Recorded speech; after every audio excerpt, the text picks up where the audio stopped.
الحمد لله الحنان المنان الذي خلق الإنسان وعلمه البيان والصلاة والسلام على رسوله سيد الإنس والجان وعلى آله وأصحابه ذوي الخير والإحسان أما بعد فأعوذ بالله من الشيطان الرجيم بسم الله الرحمن الرحيم ومن يبتغي غير الإسلام دينا فلن يقبل منه وهو في الآخرة من الخاسرين صدق الله مولانا العظيم۔ بارگاہ رسالت مآب صلی اللہ تعالی علیہ وسلم میں ایک بار درود پاک کا ہدیہ پیش کریں۔ اللہم صلی علی سیدنا و مولانا محمد معدن الجود والکرم وآلہ واصحابہ الکرام وابنہ الکریم وبارک وسلم صلاة دائمة سرمدا ابدا۔ عزیزان گرامی وقار، ایک حدیث پاک ہے، رسول گرامی وقار صلی اللہ تعالی علیہ وسلم ارشاد فرماتے ہیں، ایمان کی حلاوت، ایمان کی لذت، ایمان کی جو شیرینی ہے، مٹھاس ہے، آپ کو ملی ہے یا نہیں ملی ہے یہ میں نہیں بتا سکتا ہوں، لیکن اگر پانا ہے اس کی لذت، اس کی حلاوت، ایمان کی مٹھاس ہوتی کیسے ہے، اس کے لیے حضور پاک صلی اللہ علیہ وسلم نے 3 علامتیں بتائی ہیں۔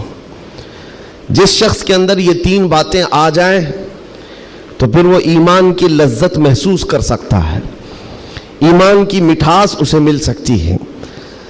ایمان جو ہے صرف داڑھی ٹوپی کا نام نہیں ہے، جبہ کرتے کا نام نہیں ہے، ایمان صرف جھنڈا لے کر گھومنے کا نام نہیں ہے، ایمان ایک الگ کیفیت ہے جس کا سرور بندے کو ملتا ہے، جس کی لذت اور جس کی شیرینی کو وہ بتا نہیں سکتا، اور وہ کیسے حاصل ہوتی ہے؟ 3 چیزیں میرے آقا فرماتے ہیں۔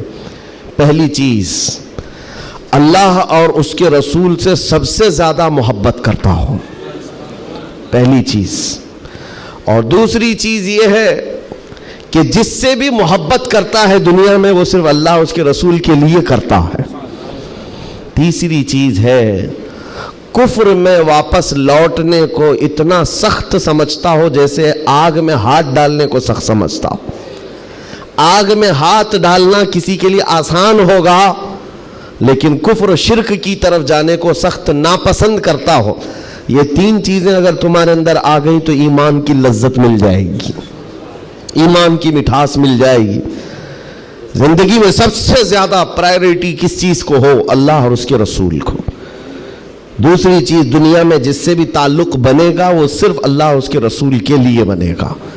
تیسری چیز، کفر کی طرف کبھی لوٹنا پسند ہرگز نہ کرے، بلکہ کفر کا نام سنتے ہی اس کے اندر ایسی ہیبت آ جائے کہ میں آگ میں ہاتھ ڈالنا تو پسند کروں گا لیکن کفر کی طرف ہرگز نہیں جا سکتا۔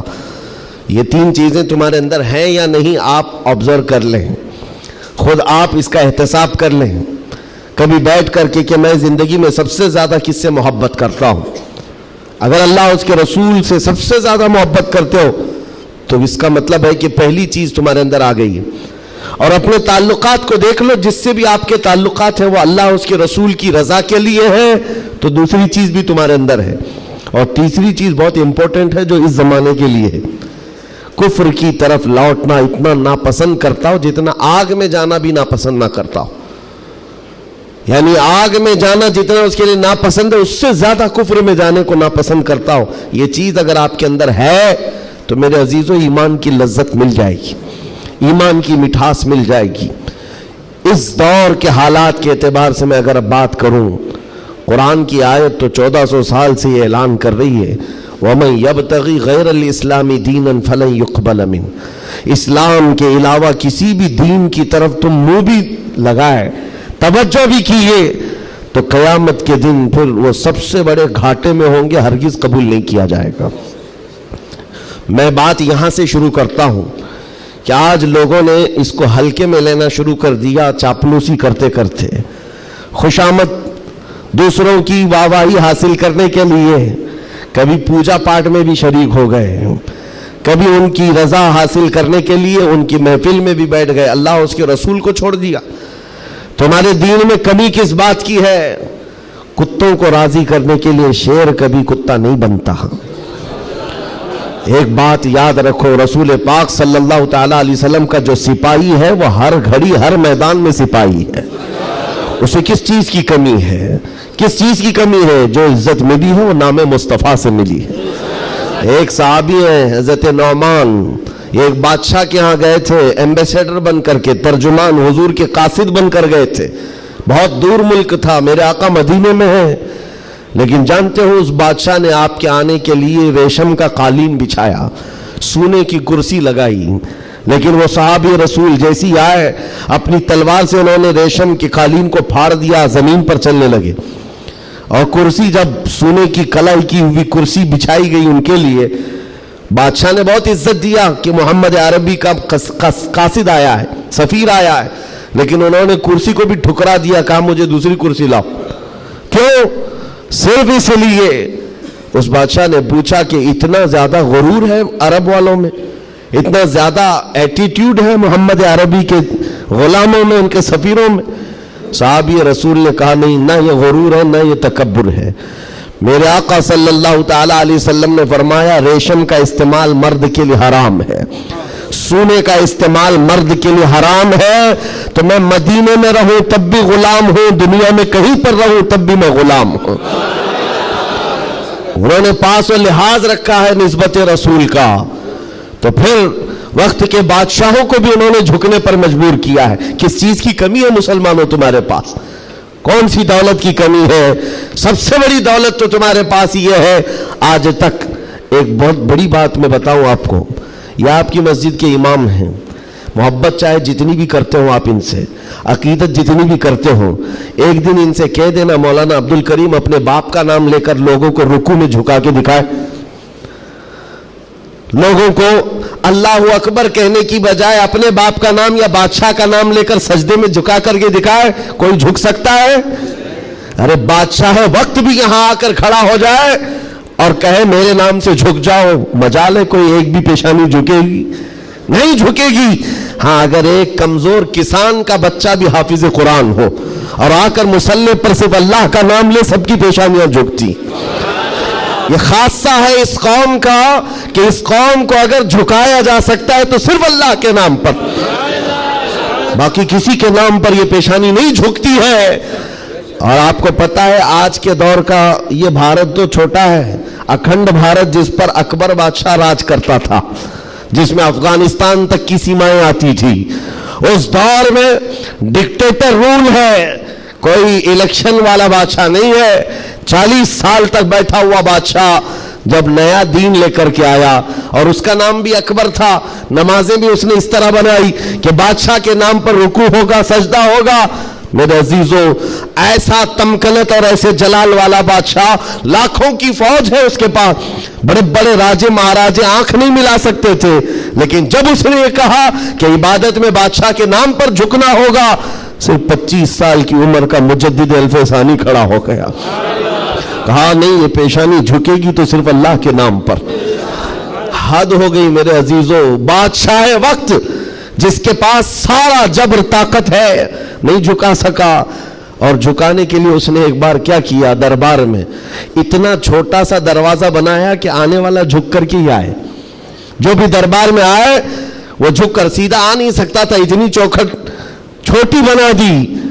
مجدد صاحب رحمت اللہ تعالیٰ علیہ کو بلایا گیا تھا دربار میں کہ یوں تو یہ جھکتا نہیں، لیکن دربار میں آنا ہے تو کیسے آئے گا. جب وہ قریب پہنچے دیکھا کہ اتنی چھوٹی چوکھٹ بنی ہوئی ہے اور یہاں جانے کے لیے رکوع کی حالت میں جانا پڑتا ہے. وہ اللہ رب العزت کا ایسا بندہ، رسول پاک کا سپاہی، اپنے دین کا محافظ، دیکھتا ہے جانا ہے ٹھیک ہے جائیں گے، لیکن جس وقت داخل ہونا تھا وہ نہ جھکے، نہ ہی رکوع کیا، نہ ہی پیشانی جھکائی، پہلے پیر اندر ڈال دیا، پیر اندر ڈال دیا.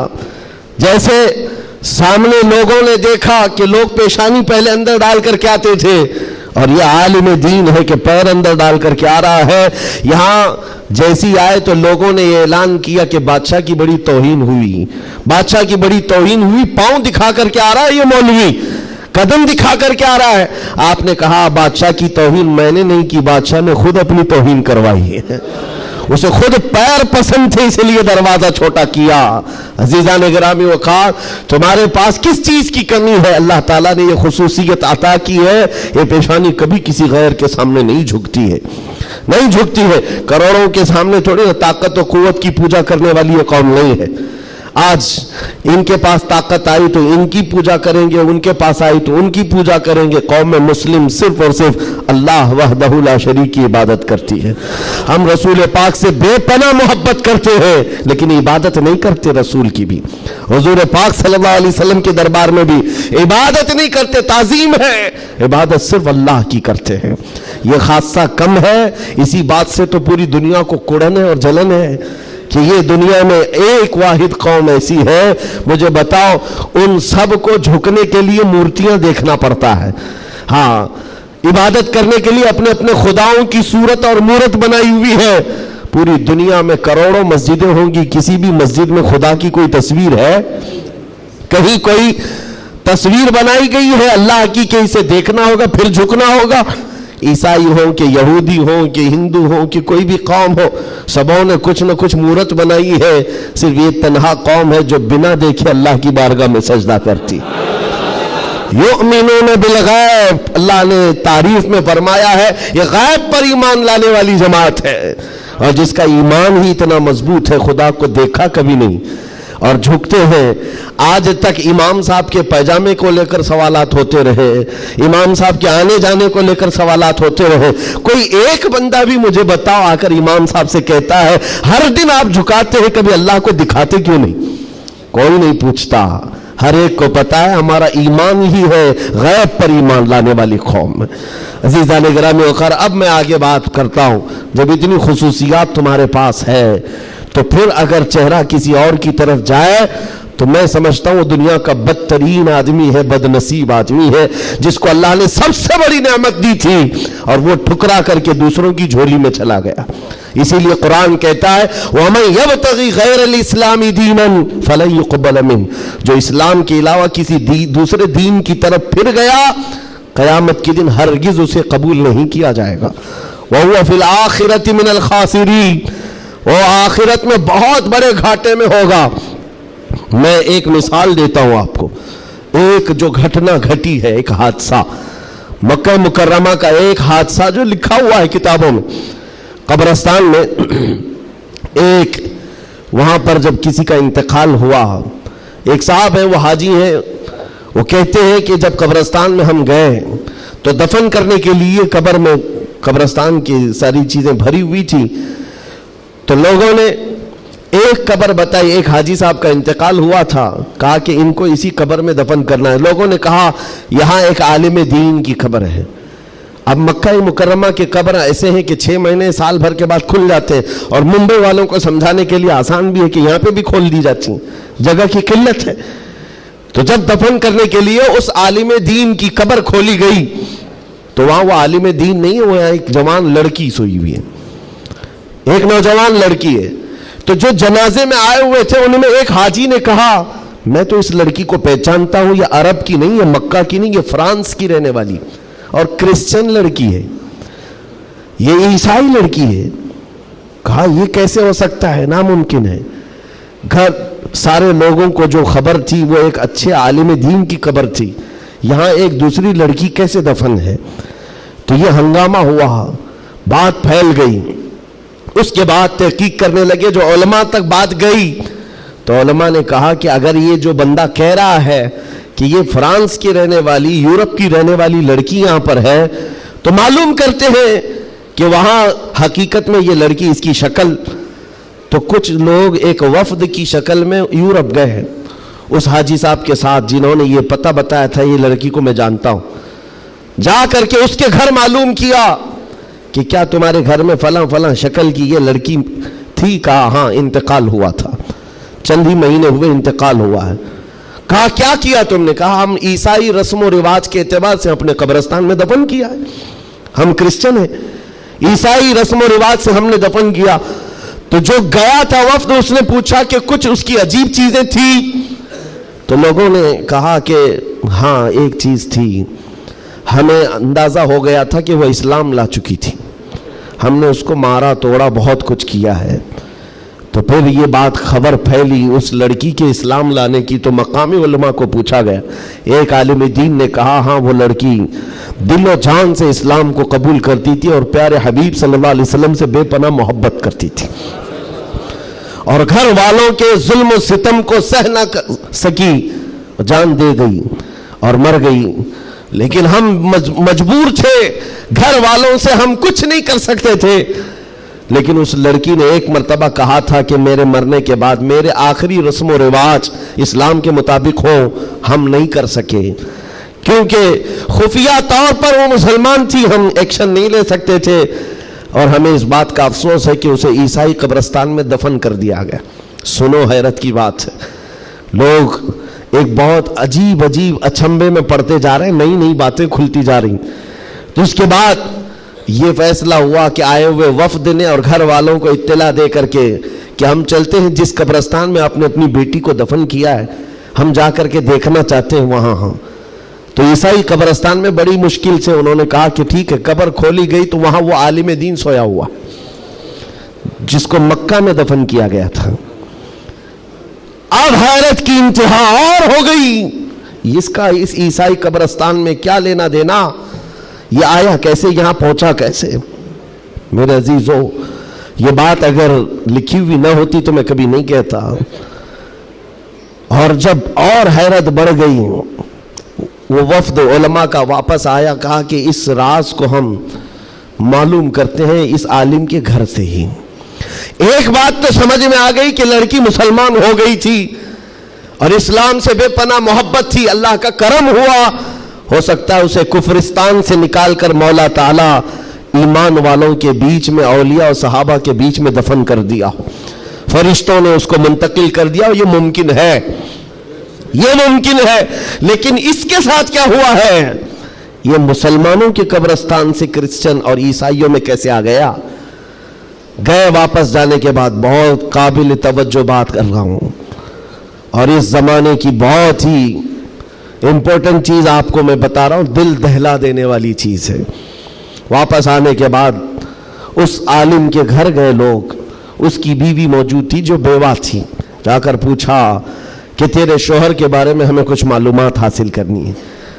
اس نے کہا بتائیے کیا ہے.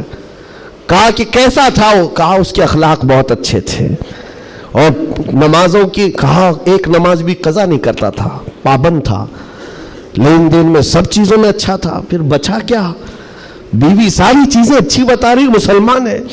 بیوی نے گھبرا کر پوچھا آخر اس کے بارے میں اتنی تحقیق کیوں کر رہے ہیں, آپ بتا سکیں. تو علماء نے کہا کہ بتانے کے لائق نہیں ہے, لیکن سن لو, تمہارا شوہر مکہ کے قبرستان میں نہیں ہے, عیسائیوں کے قبرستان میں ملا. اس کی قبر میں وہ موجود نہیں. وہ دھاڑے مار کر رونے لگی کہ ہائے کیا ہو گیا میرے شوہر کے ساتھ, وہ عیسائیوں کے قبرستان میں کیسے پہنچ گیا. اور جب اس کا غم میں کچھ افاقہ ہوا تو خاتون کہتی ایک بات ہے جو بات مجھے آج کہنا ہے, توجہ. عورت کہتی ایک بات ہے, میرا شوہر سب اچھا تھا, لیکن کیا ہے جانتے ہو, جب ہم لوگ رات کو سوتے یا جمع کرتے, غسل واجب ہوتا, تو ہر بار میرا شوہر ایک بات کہتا کہ عیسائیوں کے مذہب میں کتنا اچھا ہے کہ غسل واجب نہیں ہوتا. یہ ہمارے اسلام میں ہے کہ بار بار نہانا پڑتا ہے, عیسائیوں کے مذہب میں جو ہے جمع کرنے کے بعد غسل واجب نہیں ہوتا, کتنا اچھا ہے. یہ بات وہ کہتا تھا, تب میں اس کو ٹوکتی تھی کہ دین اسلام کے علاوہ کسی دوسرے مذہب کے متعلق مت کہا کرو. بار بار وہ یہ کہتا تھا, شاید یہ وجہ ہے کہ موت کے بعد اسے وہیں پہنچا دیا گیا جہاں کی وہ بات کرتا تھا. وَمَن يَبْتَغِ غَيْرَ الْإِسْلَامِ دِينًا فَلَن يُقْبَلَ مِنْهُ, قرآن کہتا ہے جو اسلام کے علاوہ دوسرے دین کی طرف منہ پھیرا ہرگز نہیں قبول کیا جائے گا. اور میرے آقا فرماتے ہیں من تشبہ بقوم فہو منہم, جس نے کسی دوسری قوم کی مشابہت اختیار کی, قیامت کے دن اسی قوم کے ساتھ اسے اٹھایا جائے گا, اسی قوم کے ساتھ اٹھایا جائے گا. مسلمانوں, آج ایمان مضبوط کرنے کا وقت آ گیا آپ کے. ہواؤں کو دیکھ کر, طوفانوں کو دیکھ کر آپ اپنے دین میں ذرا بھی لچک نہ لانا. کلمہ طیبہ پر اگر حملے ہونے لگے تو کیا تم اپنا کلمہ بدل لو گے؟ اذان سے اگر کسی کو نفرت ہونے لگی تو کیا اذان کے کلمے بدل لو گے؟ یہ دنیا اگر تم بدلنے لگ گئے تو اتنا بدلے گی کہ انسان کی بجائے کتا بنا کر رکھ دے، تب بھی وہ راضی نہیں ہوں گے، تب بھی وہ راضی نہیں ہوں گے۔ ہم نے دیکھا ہے ان لوگوں کو جو آج بھی دھوتیاں اٹھا کر کے چلتے ہیں، جوتیاں اٹھا کر کے چلتے ہیں، ان کی حیثیت کیا ہے؟ آج کفار و مشرکین کے قدموں میں بیٹھ کر کے وہ سوچتے تھے کہ سکتہ مل جائے، تختہ مل جائے، ملا کچھ نہیں، استعمال ہوتے رہے، ذلیل اتنے ہوئے کہ نہ اپنی قوم کے رہے نہ اس قوم کے رہے۔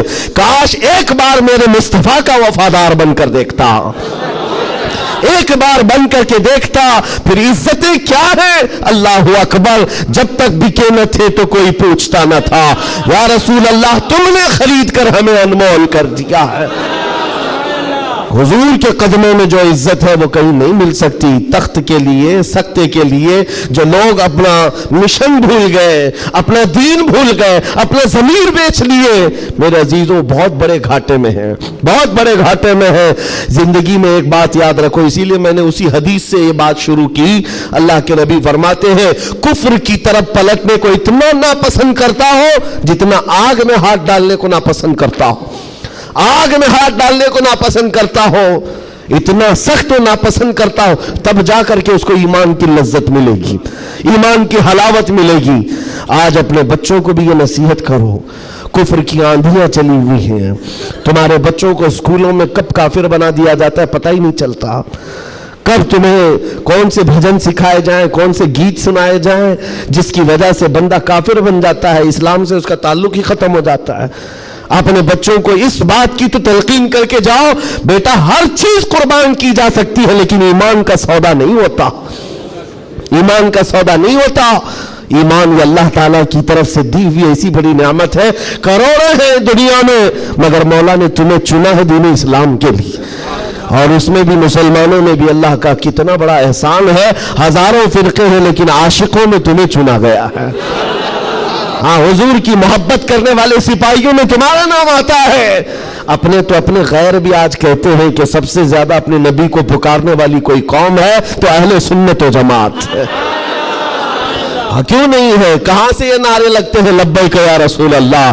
وہ گوفے سے نہیں نکلتے اور وہ چندہ خور مولویوں سے نہیں نکلتے جو انگریزوں کے پالے ہوئے ہیں، یہ نعرے لگتے ہیں تو بریلی کے تاجدار کے قدموں سے ہیں۔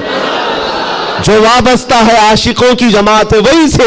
دنیا کو یہ اچھی طرح سے معلوم ہے اپنے نبی سے سب سے زیادہ وابستہ کوئی قوم ہے اس روئے زمین پر تو اہل سنت و جماعت ہے، اہل سنت و جماعت ہے۔ اس چیز کا سودا کبھی ہونے مت دینا ہے میرے عزیزو، اس چیز کا سودا ہونے مت دینا۔ لوگ یہ کہتے ہیں سیکولر بن کر کے جینا چاہیے، یہ بھی اچھا وہ بھی اچھا، میں کہتا ہوں وہ تو منافق ہے۔ پھر سیکولر کا مطلب منافق ہے، دل میں کچھ اور رکھتا ہے سامنے کچھ اور دکھاتا ہے۔ اسلام میں یہ سیکولرزم نہیں ہے، اسلام یہ کہتا ہے لا اعبد ما تعبدون، میں اس کی عبادت نہیں کرتا جس کی تم کرتے ہو۔ جانتے ہو میرے آقا صلی اللہ تعالیٰ علیہ وسلم نے 2 ٹوک جملوں میں کہا تھا، ایسا نہیں ہے کہ مصلحت میرے آقا سے زیادہ کون جانتا ہے۔ آج لوگ یہ کہتے ہیں کہ سب حالات بنائے رکھنے کے لیے ہمیں کرنا پڑتا ہے، حالات بنائے رکھنے کے لیے تمہیں کرنا پڑتا ہے۔